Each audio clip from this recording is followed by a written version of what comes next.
A $150,000 loan flashed on my screen, my heart stopping. My parents didn't sign this. In the world of retail banking, you learn very quickly that the most dangerous predators do not wear ski masks and carry shotguns. They wear family smiles, share your holiday dinners, and know exactly where your vulnerabilities lie. I have spent 12 years as a senior loan officer and underwriter for one of the largest regional banks in the Northeast. My days are defined by risk assessment algorithms, credit scores, and debt-to-income ratios. I am trained to spot inconsistencies, to look for the hidden story behind a sudden request for a massive influx of cash. But absolutely nothing in my decade of financial training prepared me for the visceral, suffocating shock of seeing my own parents' names flash across my underwriting queue on a rainy Thursday morning. It was a standard home equity line of credit, commonly known as a HELOC. The application was requesting a maximum draw of $150,000 against a property located in Cherry Hill, New Jersey. The address was my childhood home. The applicants listed were Arthur and Helen Vance, my mother and father. My blood ran cold. The physical sensation of panic was immediate, a sharp pain radiating from my chest down to my fingertips. My parents had purchased that modest, four-bedroom colonial back in 1986. My father, a retired machinist, and my mother, a former public school teacher, had spent 30 years aggressively paying down that mortgage. They owned it free and clear. They were fiercely proud of their debt-free status. But that was not the red flag that made my stomach violently churn. The glaring, impossible anomaly was the signature block. The application had been executed and signed remotely using a digital DocuSign certificate, complete with an IP address timestamp from the previous night at 11:45 p.m. My father still drives to a physical branch to update a paper passbook. My mother calls me twice a month to ask how to switch the input on her television so she can watch the local news. They do not own a smartphone. They do not have Wi-Fi in their house. They do not even possess an email address. The mathematical probability of Arthur and Helen Vance navigating a complex, multi-page digital financial instrument in the middle of the night was absolute zero. Someone was trying to steal my parents' home out from under them, liquidating their lifetime of sweat and sacrifice. And that someone had the exact social security numbers, dates of birth, and maternal maiden names required to bypass the primary security protocols. I did not panic. The initial shock instantly transmuted into a cold, hyper-focused fury. I locked my office door, pulled up the bank's internal fraud prevention software, and began pulling the digital threads. Every electronic application leaves a trail of breadcrumbs, a digital footprint that cannot be entirely erased unless you are a state-sponsored hacker. The person who filed this application was not a mastermind.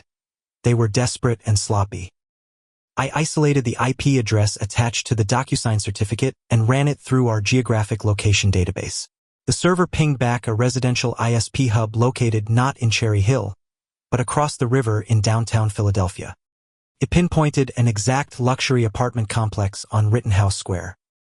I stared at the screen, the cursor blinking rhythmically, as a sickening wave of betrayal washed over me. I knew that address.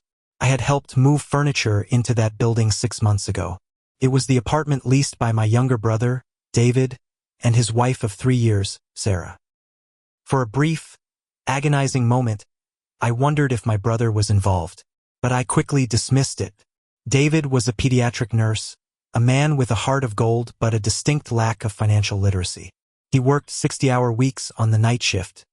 In fact, checking his hospital schedule, I knew he was working a 12-hour rotation last night when this application was submitted. That left Sarah. The pieces of the puzzle began to snap together with devastating clarity, forming a picture I had willfully ignored for too long. Sarah was a real estate agent who hadn't closed a legitimate property deal in over a year. She was obsessed with maintaining the illusion of immense wealth. But more importantly, there were the whispers, the quiet, uncomfortable family rumors about her frequent weekend trips to the Atlantic City casinos, the high-stakes underground poker games, and the offshore sports betting apps she constantly checked under the dinner table. 3 weeks ago, she had cornered me at a family barbecue, her hands shaking slightly, desperately asking if I could approve a bridge loan for her business without running her credit. I had refused. She had not taken no for an answer. Driven by the suffocating weight of gambling debts she could no longer hide, She had decided to use her real estate access to pull the title details of my parents' home, stolen their personal information during a family visit, and attempted to leverage their hard-earned equity to save herself from the loan sharks she was undoubtedly bleeding to. If I simply rejected the application, Sarah would know she was caught. She would destroy the evidence, gaslight my brother, play the victim, and likely try again with a different predatory lender who didn't share my last name. Rejecting the loan would protect my parents today, but it would leave a parasite in our family. I needed to amputate the rot permanently.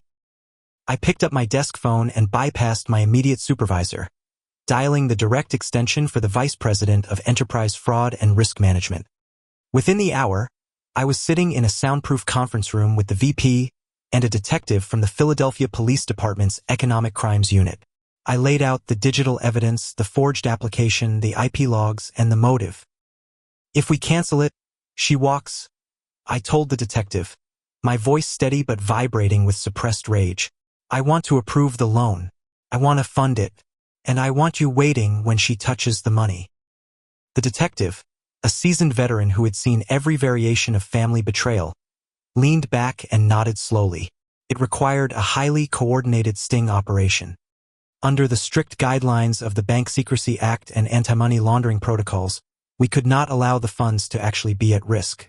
We established a controlled disbursement account.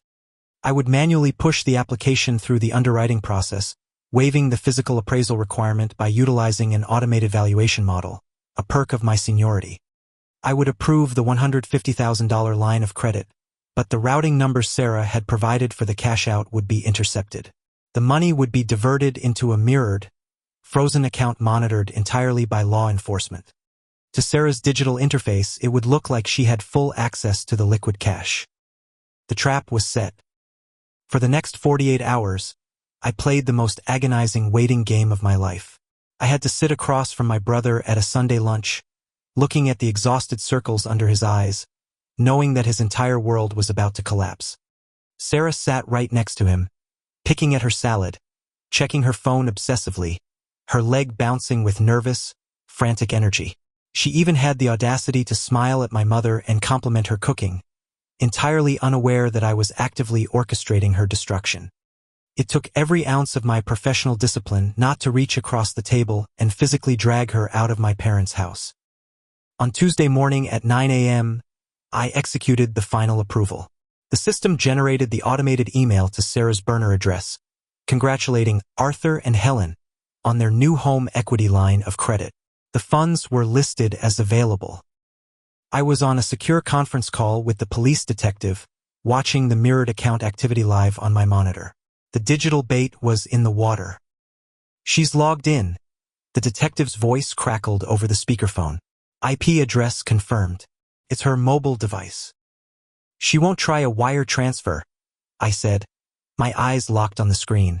Gambling debts require untraceable liquidity. She needs cashier's checks or raw cash. She has to go to a physical branch. I was right. Sarah, driven by the desperation of a cornered addict, did not wait. At 11:15 a.m., the detective reported that she had walked into our flagship branch in downtown Philadelphia. I had already briefed the branch manager. The tellers were instructed to play along, to act as if this were a routine, high-value transaction. I left my office, took the elevator down to the lobby, and walked the 3 blocks to the flagship branch in the pouring rain. I did not want to watch this on a security feed. I needed to see it with my own eyes. I slipped through the heavy glass doors of the bank and stood near the back of the lobby, obscured by a marble pillar. Sarah was standing at the premier teller window. She was wearing a designer trench coat, her posture rigid, tapping her credit card frantically against the counter.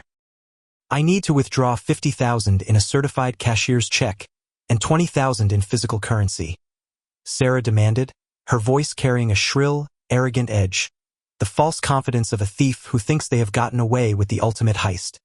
The account is under Vance. It's a joint account. I have the authorization numbers right here. The teller, maintaining perfect composure, typed the information into the system. Just one moment, ma'am.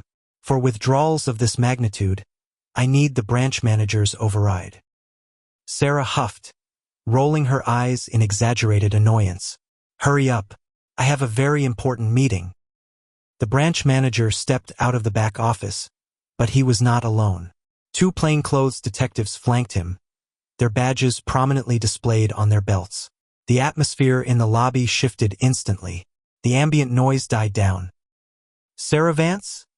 the lead detective asked, stepping up to the counter. Sarah froze. The arrogant facade shattered instantly, replaced by the pale, hollow look of absolute terror. Her hands stopped tapping. "Yes? Is there a problem with the account?"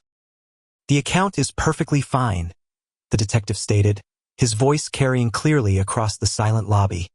"The problem is that you are attempting to withdraw $70,000 from a fraudulent credit line secured by stolen identities. You are under arrest for identity theft, bank fraud, and attempted grand larceny." "No!"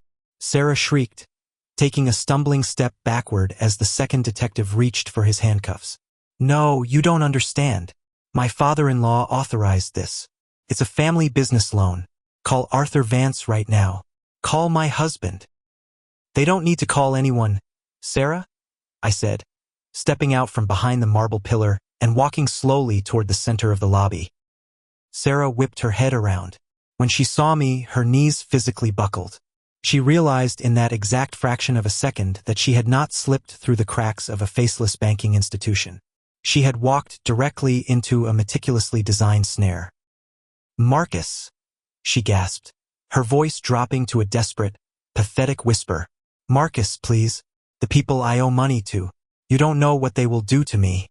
You have to tell them it was a misunderstanding. We're family." "We are not family," I replied, my voice devoid of any warmth, echoing coldly off the marble walls. "My family worked for 30 years to build a safe harbor for their retirement.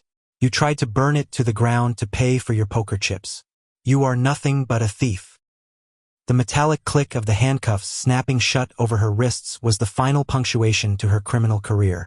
She began to sob hysterically, a chaotic mix of apologies and threats, as the detectives marched her through the lobby and out into the torrential rain toward the waiting cruiser. The fallout was a devastating, agonizing process, but it was necessary surgery.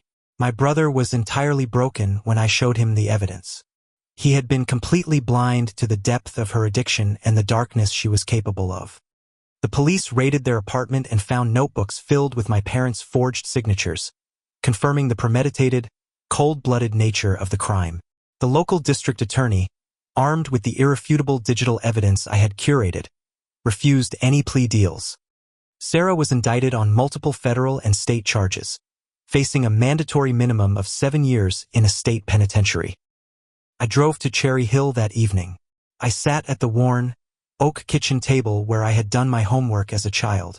My father poured us both a glass of cheap bourbon, and my mother held my hand, her eyes shining with a mixture of sorrow for David and profound relief.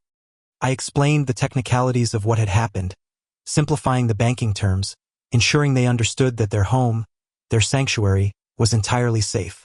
The fraudulent lien was expunged from the county records before it was even officially filed. They had not lost a single penny. I had spent my entire career protecting the assets of a massive, faceless corporation, optimizing algorithms to save the bank from minor percentage losses. But as I sat in that quiet suburban kitchen, listening to the rain beat against the windows of a house that remained untouched by greed, I knew that the precision of my profession had finally served its ultimate purpose. I had not just stopped a financial transaction. I had defended my blood. And I had ensured that the predator who tried to prey on my family would spend the next decade paying off a debt that no casino could ever erase. Onslaught!